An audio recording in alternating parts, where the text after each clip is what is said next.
เป็นอย่างทั้งสองงานมันยืนเป็นอย่างก็เดี๋ยวจะได้ประเด็นเขาประดาผู้สูญเสียเนาะเราก็คือระดับซุ้มไม้ระดับหน้าเนาะมีเกียรติวันนี้เนาะก่อนเลยก่อนถ้าก็ถามโครงเนาะจ้าถ้าเราก็บ้างเราก็คือเกียรติโอ้วันนี้เนาะหายมาสุ่มขึ้นบอกว่าการรับคนแต่สาวงานคือเราถ้าเกิดมันขึ้นแบบเบี้ยสาวถ้าแสดงสาวนี่เนาะถ้าไปตอนนั้นสาวอันนั้นเบอร์หนึ่งก็เอาเพื่อคือมาไปจันทีนั่นมาตลาดไปเสิร์ฟแล้วเนาะเอาไปจันทีนี่เนาะกรรมการเขาจะเอาต้องคะแนนทีเนาะประกาศว่าคะแนนจะมีเนาะคอยเสิร์ฟมานี่เนาะเราไปจันทีนั่นเลยเพราะเป็นอย่างน้องสาวมันงามต่อไปไหมต่อไปอีถึงที่อยากมาเจอตัวมันต้องสัญชาติรอรอไม่ใช่อ้อยหรอเรื่องอะไรกันไอ้มีอะไรวะเขาจะกระโดดน้อยอย่างเพื่อนไม่ทำเที่ยวเลยต้องเราเนี่ยยังไงเราจะตั้งมวยเกมต้องไปเนาะแล้วเราที่ไอ้นี่เนาะแล้วก็ไปอันที่สองก็คือคอนเสิร์ตการเทมนีแล้วก็เลขที่สองคือมันต้องจบปีเลยว่าวันที่มาซะเดียวอยู่นี่ส่งสั่งได้เลขก็มันเป็นกรรมการคณะกรรมการคณะอะไรพวกเขาคะแนนเนาะไปเราไปเจอทีนั้นเราต้องสอบงานกันแล้วเนาะสมัยเลิกงานเลยหมดแล้วเดินไม่อยากโซ่ไหวอ่ะที่เราที่นี่หมดเรื่องสบายว่าเสื้อเบอร์เลยก็คือมันจะส่งมาที่ประจำที่เนาะเลยไปกับตัวเองครับมันนะที่ไหนเนาะยอมรู้สึกเสียเลยเนาะขอชื่อประจำที่เนาะก็เป็นงานก็ไปเลยเนาะแต่เราบอก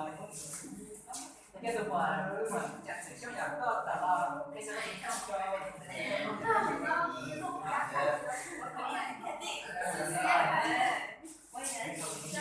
นอนแล้วก็อะไรที่จะให้ดูแต่นี่ฉันชื่อเนี่ยจะไปแล้วอยากมาเชื่อตัวป้องกันเขาก็คือมาเลเซียก็คือเขาทำงานก็คือเราเองครับมันการใช้ความรู้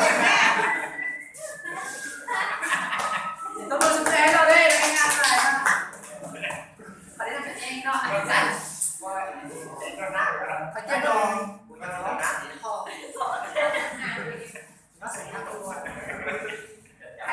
Sebenarnya kalau masuk nyalain saya dengan siapa jadi sebenarnya mereka itu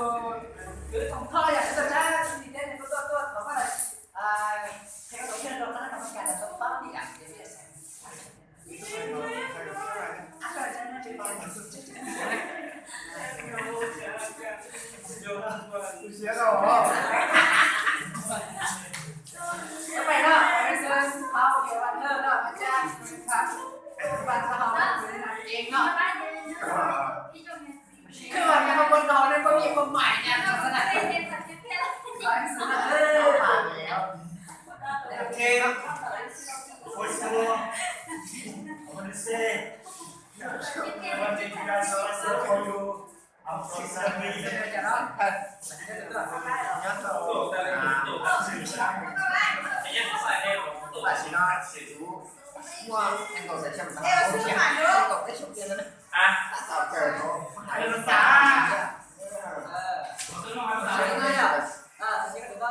teman-teman saya pakai dan saya pun dengan ini order dengan kita ya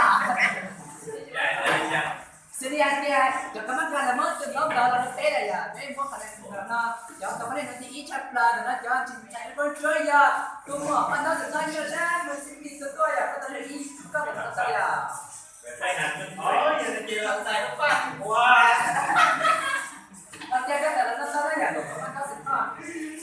ไม่ว่าคนนี้มันก็อย่าวันนี้เราขึ้นมาบนหน้าเวทีสำหรับผู้ได้ดีทุกคนมันสามารถที่จะ อ๋อการเดินเดินที่เดินการเดินแล้วเมาอ่ะไม่เอา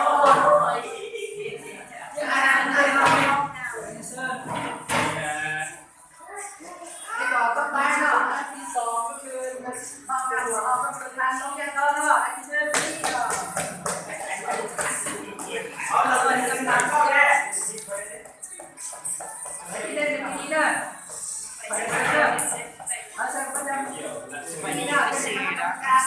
coba di Australia. Nah, biasa kita coba lah.